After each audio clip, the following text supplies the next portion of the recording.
Hi, John Reed, Aerodinosaur. This is part one of a four-part series that provides an overview of the early history of the U.S. domestic flagged airlines and their equipment from their beginnings through World War II. In these episodes, we'll feature modern-day operational footage of two of the most iconic aircraft of the early days, the Ford Trimotor in the first two parts covering up to 1934, and in the final two parts we cover the Douglas DC-3, taking us into the early post-World War II era. To be honest, until now I'd not been too excited about these earlier propliners. The most probable reason is that I wasn't around, so I didn't experience their heydays in the 30s and 40s like I did with the large four-engine post-war propliners in the 50s and 60s. However, in editing our recent footage of these two early aircraft, I had a serious change of heart. I came to realize that these two aircraft types have powerful countenances in their own right that represent the solid foundation on which today's airline industry was built. Both of these impressive trailblazers flew revenue miles before, during World War II, and through the post-war propliner era, while eclipsed by the further developing piston airliner technology to its zenith in the 1950s. Many examples of both the Trimotor and the DC-3 types still serve as passenger excursion flying museums today, over 85 years after their respective heydays, and less than a handful of DC-3s are even still flying revenue miles. Trimotors remained in revenue airline passenger service all the way up until 1986, that is, from Lindbergh through the dawn of the jet age, through the moon landings, and into the Concorde, Space Shuttle, and Boeing 747-400 eras. There's something to be said about that. For our historical perspectives on the airlines, we are pleased to have the opportunity to interview Kim Wright, an aviation author and expert on the commercial airline industry and its history from the very beginning. Today, he'll be covering the airline history up to, but not including, the airmail crisis of 1934, which he'll cover later in part 3. Kim is a West Point graduate and had a long career in Army aviation and the commercial airline industry. He was an infantry commander and served in the Army Rangers and piloted virtually all aircraft types in Army inventory, commanding both fixed and rotary wing units. After leaving the Army, he worked in general aviation before a long career with United Airlines, working up to captain on most every type in their fleet, from the Boeing 727-100 to 747-400s. He has master's and doctorate degrees in business management and is a certified financial planner. Kim is the author of a book on commercial airline history and labor relations entitled The Few, the Proud, the Bankrupt, available at Amazon.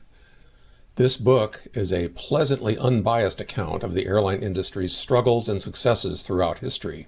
Throughout the book, he maintains that there is plenty of both credit and blame to share among all involved for that industry's successes and failures. After our historical summaries in this part 1, we'll go to EAA AirVenture 2019 at Oshkosh, Wisconsin, to catch some great close-up footage, away from the crowds, of two of the greatest trimotors in operation today. Both of these featured aircraft are national treasures. These are the later 4 ATE and Eastern Air Express markings and the slightly more advanced 5 ATB in transcontinental air transport markings. These two early airlines eventually became Eastern Airlines and TWA, respectively. What you are about to see are the very first trimotors actually flown with these original airlines on their original routes. Okay, I've got Kim on the phone. Kim, thanks a lot for helping us out today and sharing your airline history knowledge. How are you doing? Doing great, John. Glad to be with you. How are you? Hanging in there, Kim. We appreciate your being with us today. Oh, you bet. Okay, well, let's get started without hashing through all the early aviation development from the Wright brothers through World War I combat and so forth. Just how did the airline industry get started? Well, the U.S. airline industry started to take shape in the mid-20s. Before that, there were isolated attempts to establish individual airlines by carrying mail only, but most of those survived for no more than a few months. And that said, the birth of today's passenger airlines was actually a manifestation of the birth of airmail.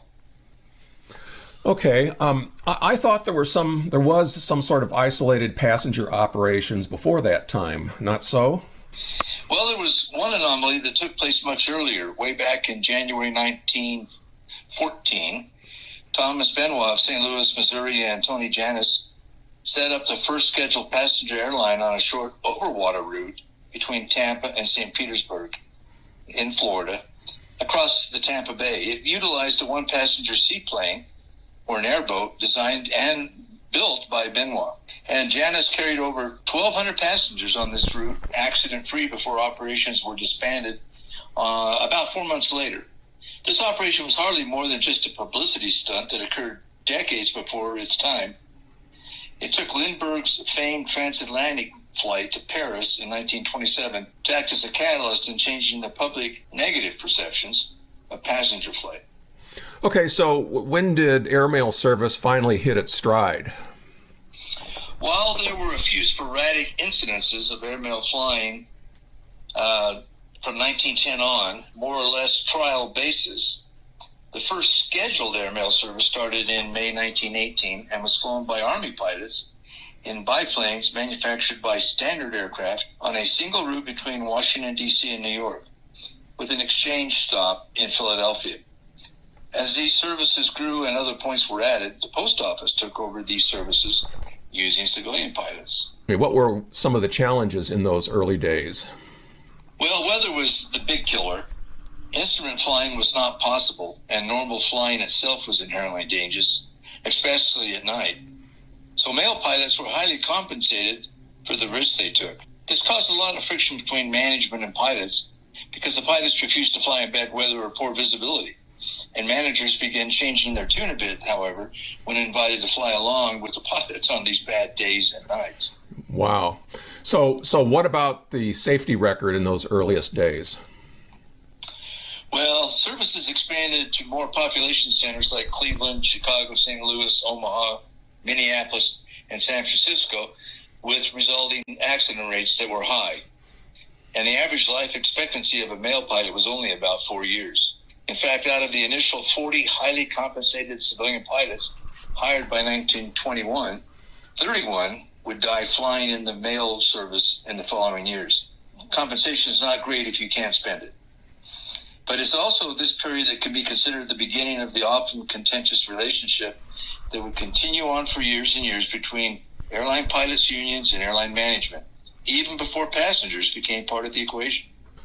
So a bit too dangerous for both managers and passengers then?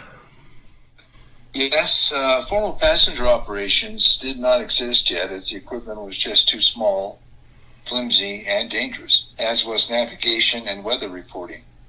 The public had no justifiable reason to fly as a means of transportation. With this very bad start, how did things evolve? In early 1925, the Contract Air Mail Act, also called the Kelly Act, transferred U.S. Post Office operations to contract carriers who had superior resources and equipment to conduct such operations. The government stuck to what it knows best, regulation. Then in May 1926, President Coolidge signed the Air Commerce Act, establishing a regulatory body and framework for airline operations, including construction of the primitive lighted air navigation routes.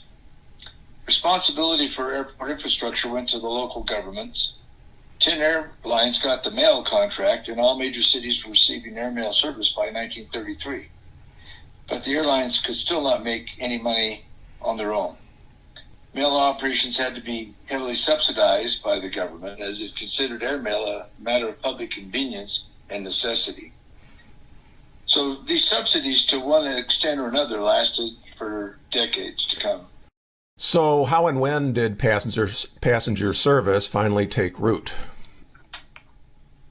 Well, most of the airlines with the initial contracts eventually became part of the major legacy passenger airlines many of us are familiar with today.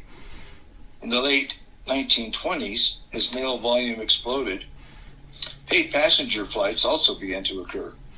This was almost as an afterthought at first, but it turned into an expensive high novelty reserved for the rich and famous, perhaps just for publicity or cocktail bragging rights, if nothing else. So these rich people and movie stars were okay with flying in these flimsy single-engine planes?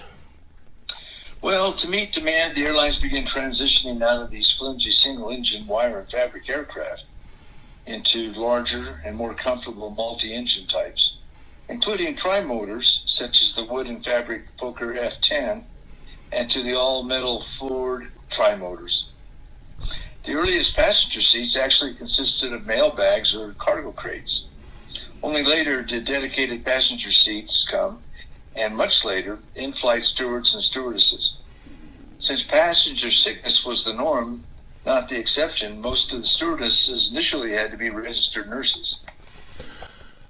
I hear the Fokker F-10 played into the success of the all-metal Ford Trimotor. Can you expand a little bit on that? Yes, the Fokker F-10 had wooden main wing spars and a wooden and fabric airframe. Its main wing spars came under extreme negative publicity in March 1931 when an F-10 carrying coach Newt Rockne suffered an in-flight wing separation high over Kansas due to weathered glue joints on the wooden main spar, which killed all aboard. After this, the wooden sparred aircraft rapidly fell out of favor, and the already existing all-metal Ford Trimotor, aptly named the Tin Goose, became center stage. From then on, the airline steered toward all-metal designs that were not subjected to weather-induced deterioration or problems. Thanks, Kim. At this point, I'd like to provide a technical summary of the Ford Trimotor in its several variants, and if you can hang on for that, I have some more follow-on questions on the airline environment in which that plane operated. Yeah, I'll hang on. The Ford Trimotor, nicknamed the Tin Goose, was the revolutionary spark that first defined the airline industry that methodically evolved into what it is today. Designed by William B. Stout, Henry Ford was a stern believer in air transportation and wanted to be part of it, so he acquired the Stout Metal Airplane Company. It became the Stout division of the Ford Motor Company, who manufactured the Trimotor from 1926 to 1933 with only 199 aircraft built. Virtually all the major airlines flew the Trimotor during its short heyday. While this aircraft was soon eclipsed by superior designs such as the Boeing 247 and Douglas DC-2 by 1934, the ruggedness, simplicity, and inexpensive utility of the slower Trimotor caused small numbers to remain in service decades longer than these two, quote, replacement aircraft. During its 7-year production run, the Tin Goose evolved from the early 4-AT models, starting with the 9-cylinder 200 horsepower Wright J5 radials, which is the same engine used on Lindbergh's Spirit of St. Louis, to the more advanced 5-AT models using the 9-cylinder Pratt & Whitney R985 radials, developing 450 horsepower each, more than doubling the original horsepower. All had a crew of 2 pilots and a stewardess, as flight attendants were called then. The earliest 4-AT had a capacity of 8 to 10 passengers, and the later 5-ATs could carry 17 passengers. There were 79 4-ATs and 117 5-ATs built over the 7-year production run. While the Trimotor evolved with slightly varied wingspans, overall dimensions, engines, flight deck, and varied windscreen designs, in order to give you an idea of the representative specifications and performance, we'll use the 4-AT-E variant as a typical example of this airplane. We should first mention that the main innovation on all models of the Trimotor was its corrugated skin design. It's said that this was adopted from the German company Junkers, who used this in several of its early designs, including its later Ju-52 Transport, a low-wing trimotor contemporary of similar performance to the Fords. It was the main air transport aircraft used by the Nazis, including VIPs, during World War II.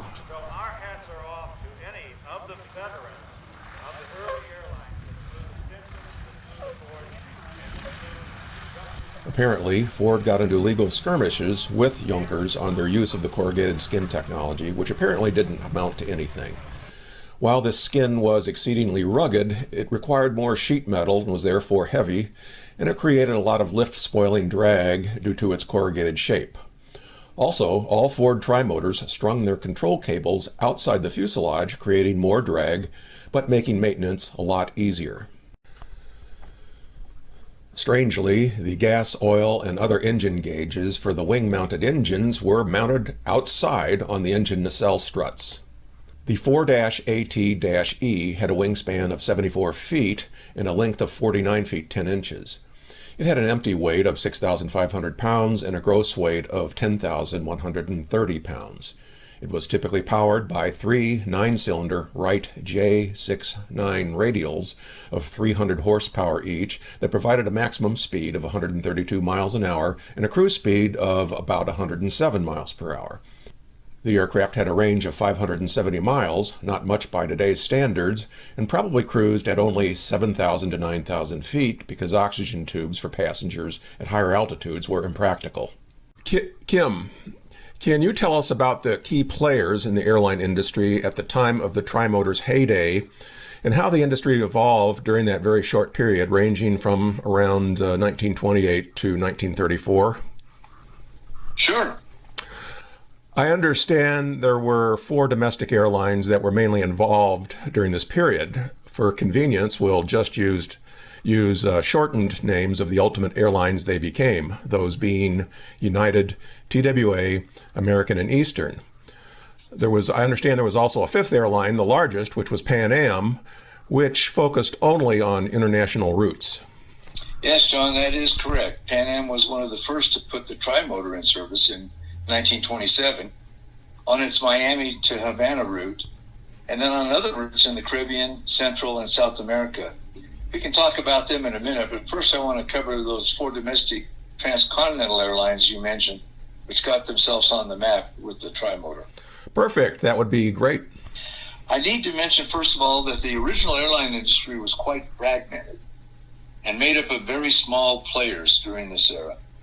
The main ones had obscure names like Robertson Aircraft, who Charles Lindbergh flew for, Varney Airlines, Pitcairn, Western Air Express, Interstate Airlines, Maddow Airlines, and so forth.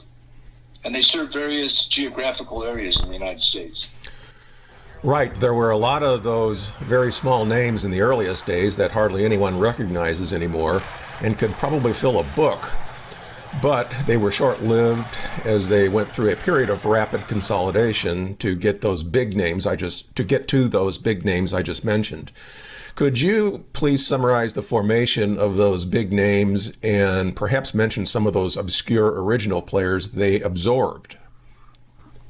Sure, John. Not a simple task, but I'll give it a shot. I guess I'll start with what became United Airlines, my former airline. Around 1927, aircraft manufacturer Boeing began underbidding on and winning airmail routes in the western United States. Because the airplane manufacturing business was very profitable back then, they could undercut the pure airlines on the mail routes on virtually any route. And they decided to vertically and horizontally integrate in order to control everything from the supply chain to manufacturing to the airline end user. So how did they do this? They formed a holding company called the United Aircraft Transport Company, or UAT, and started a program to acquire other aviation, engine, and component manufacturers, including Pratt & Whitney, Sikorsky, Vought, Northrop, Stearman, and Hamilton Aero. This enabled UAT to go horizontally and acquire more airlines, notably Varney Airlines, which had begun operations in 1926, and then underbid the airmail routes. Sounds like a deal to me. So they had nowhere to go but up, up, and away. Then what happened? Well, a brick wall is what happened. By 1934, this monopoly had attracted the attention of the U.S. government, who broke UAT apart under the antitrust rules, forbidding Boeing and all other aviation manufacturers from holding airline interests for the next 60 years. And Boeing's airline spin-offs combined to form United Airlines, run by airline legend W.R. Pat Patterson. UAT and successor United handled the northernmost east-west transcontinental routes during the days of the Trimotor. Very interesting. How about TWA? I understand this started as Transcontinental Air Transport and then became Transcontinental and Western Air, and then later Transworld Airlines, hence TWA. How did all this happen? Well, Transcontinental Air Transport, or TAT, was founded in 1928 as a joint air rail passenger and mail transcontinental service using 4 Trimotors in conjunction with the Pennsylvania and Santa Fe railroads. Part of the reason for the dual modes was that aerial navigation was still very primitive and inaccurate and inherently dangerous, especially when bad weather was involved.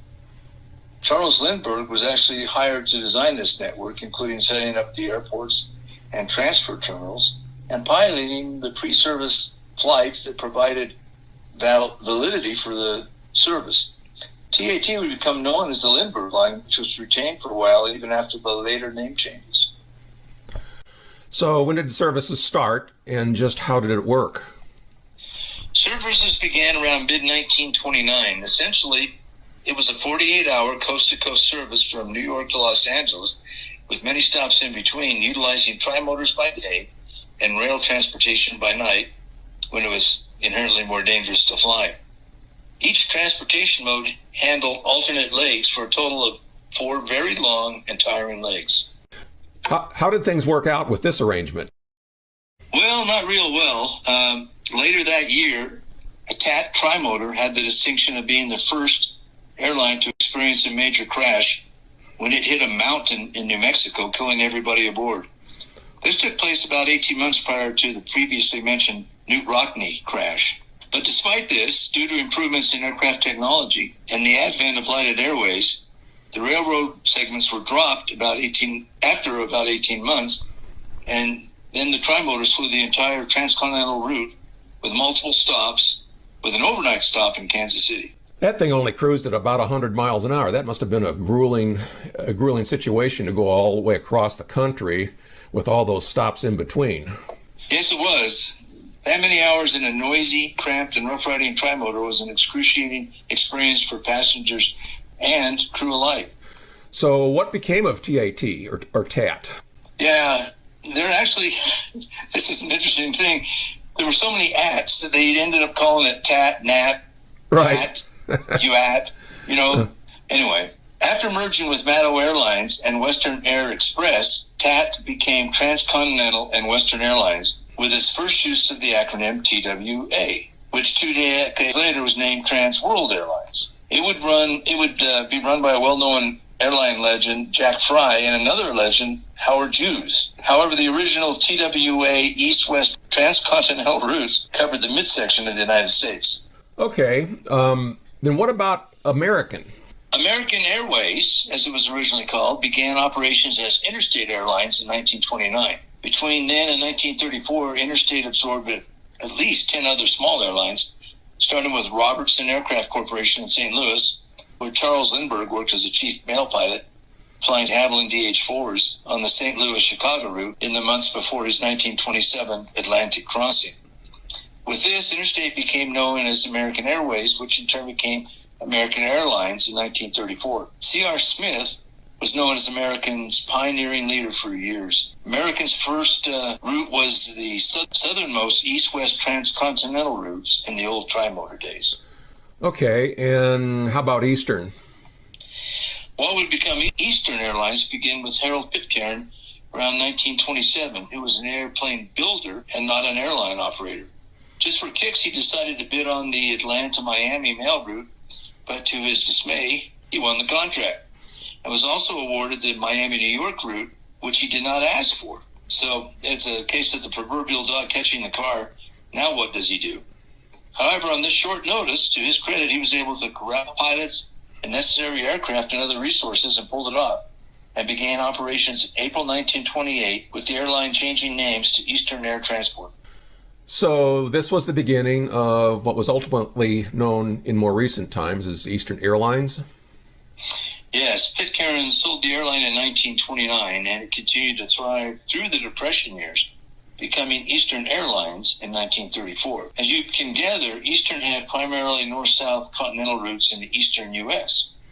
Eastern was known for the famed World War I ace Eddie Rickenbacker, who ran the airline with an iron fist for decades until 1963. So, during the early 1930s, United, TWA, and American were known as the three east-west transcontinental airlines, handling the northern, midsection, and southern routes respectively, with many stations in between. Eastern handled mainly the north-south routes in the eastern third of the U.S. These four airlines were the main operators of the Trimotor in its heyday. Is that a good summary? Yes. Of course, there were other well-known trunk airlines, such as Braniff, Continental, Northwest, and Delta, that emerged a little bit later. However, they weren't big Trimotor operators, if at all. So these may be outside your scope today. Yeah, probably so. So for a little more perspective, could you talk a little bit about Pan Am, a different airline business model that was a contemporary of the four airlines you just described? Pan Am needs to be mentioned because they flew trimotors on the earliest Caribbean and Latin American routes and were the juggernaut of the industry then and for many decades thereafter. That is correct. No airline history documentary is complete without a summary of Pan Am. Pan American World Airways was run by the legendary icon Juan Trippe, and they indeed followed a completely different track from other airlines. It was exclusively an international airline, not a domestic one. After building its trimotor route system in Latin America and the Caribbean, starting with its Key West, Cuba mail route in 1927, they built a large transoceanic international route system across the Atlantic, Europe, the Middle East, Africa, and the Pacific. Pan Am was able to receive special regulatory treatment by the U.S. government, which caused it to become known as the chosen instrument, almost as though God himself interceded and became the largest airline in the world by 1930. Wow, with a mere 500-mile range, they certainly couldn't fly the trimotor on all those long routes you described. What did they use? Well, Pan Am certainly departed from other major airlines equipment-wise. It developed a very large four-engine flying boats in conjunction with Sikorsky, Martin, and later Boeing. Starting with the Sikorsky S-40 and later S-42, and then the Martin M130 China Clipper, and the very large Boeing 314 Clipper that could carry 74 passengers. But that was after 1934. I should note that in post-war period, Pan Am standardized on the same long-range land planes that all the other big airlines did when seaplanes fell out of favor. Okay. Up to our 1934 cutoff for this presentation, did carrying passengers result in a profit for the fledgling airline industry? Absolutely not. They still had to carry subsidized mail to offset the difference. Even so, most airlines had a very hard time breaking even, considering even the government subsidies to help them out. Wow, that's interesting. Maybe you can tell us if that changed in part 3 when we cover the DC-3 and its contemporary aircraft. Sure, stay tuned, John. Okay, Kim. I think that's all we have for now. We'll catch you again in part 3, and thanks for joining us today. Thank you, my pleasure. After the majors were done with them, over 100 small airlines later operated the plane, as did the U.S. Army and U.S. Navy during World War II. Numerous private manufacturers, oil exploration companies, and expeditions operated the plane throughout its life. Many were converted to freighters, and in 1929 the Trimotor was the first to land on the South Pole as part of the Richard Byrd expedition. It was flown by operators in many continents, including Europe, Africa, Asia, Australia, and South America. Around 8 examples are still flying as sightseeing, demonstration, and airshow aircraft today. No other aircraft produced before or since can make all these claims. However, it was circa 1930 that the 4 transcontinental airlines we just covered, United, TWA, American, and Eastern, with their assigned continental routes, represented the heyday of Ford Trimotor operations.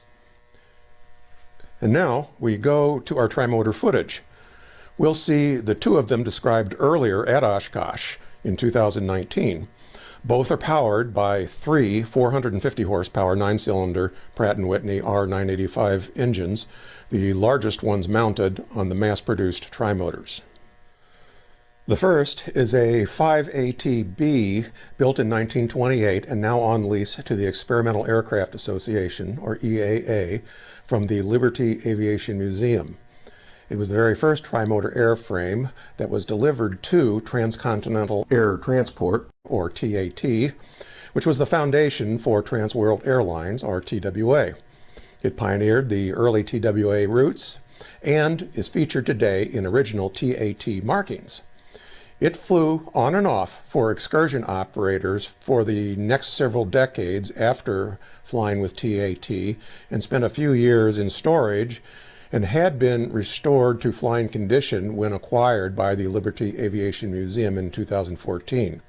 It carries up to 15 passengers. The second is the EAA's 4ATE, built in 1929, and the first airplane to be delivered to Pitcairn Aviation that year, which became Eastern Air Transport and later Eastern Airlines. It is also featured here in its original Eastern Air Transport colors. Most of the rest of its life was spent in Cuba and the Dominican Republic, and then in forest fire service in the U.S. It has a similar passenger capacity to the 5ATB.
I love that round motor noise. You got to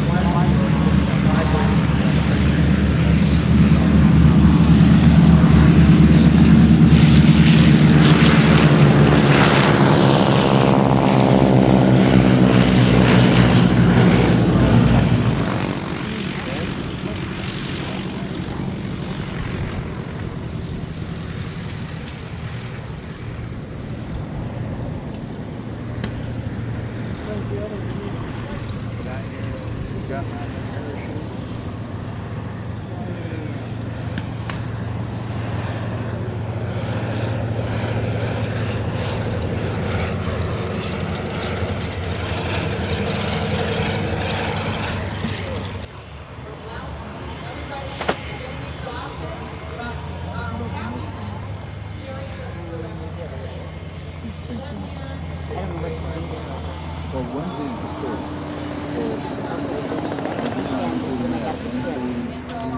So Sunday is the fifth. No,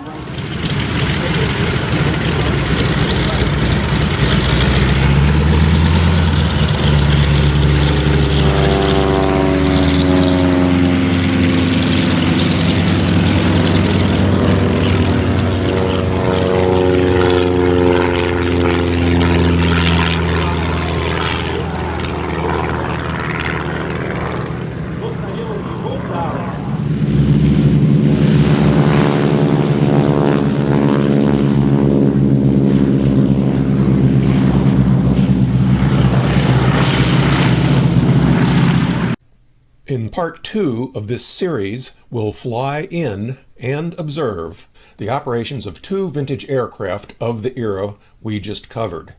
In this part 1, you'll recall several photos of Stearman mail planes. In June 2015, we flew in a fully restored World War II era Stearman B-75N1 trainer for the Army, Air Forces, and Navy, and a direct wire and fabric descendant of the old Stearman mail planes. This should give you a taste of what it might have been like to fly in the old Stearman mail planes in those very precarious late 20s and early 30s. Then we go back in time 26 years from 2015 to the alternate grass runway of this very same airport in June 1989. I cannot overemphasize how rare this footage is. We'll observe in operation and take a ride in the very last Ford Trimotor, a 4AT registered November 7584, ever to see revenue airline service that ended the Trimotor era in 1986. It was flown for many decades by Island Airlines out of Port Clinton, Ohio, to the various islands known as the Wine Islands on Lake Erie. No airline or other entity flew the Trimotor for as long as Island Airlines did. When we took this footage, this retired Trimotor was being barnstormed all over the U.S. by 80-year-old owner-pilot Al Cheney, giving passenger rides every spring, summer, and fall until about 1992. It's now owned by vintage airplane collector Kermit Weeks of Polk City, Florida, and has been under complete teardown and full restoration in southern Michigan over the last decade. The restoration has not been completed as of yet. While we wait for that, this is the only known footage of this plane being operated during the Cheney barnstorming years, or any time else for that matter. We'll see you in part 2.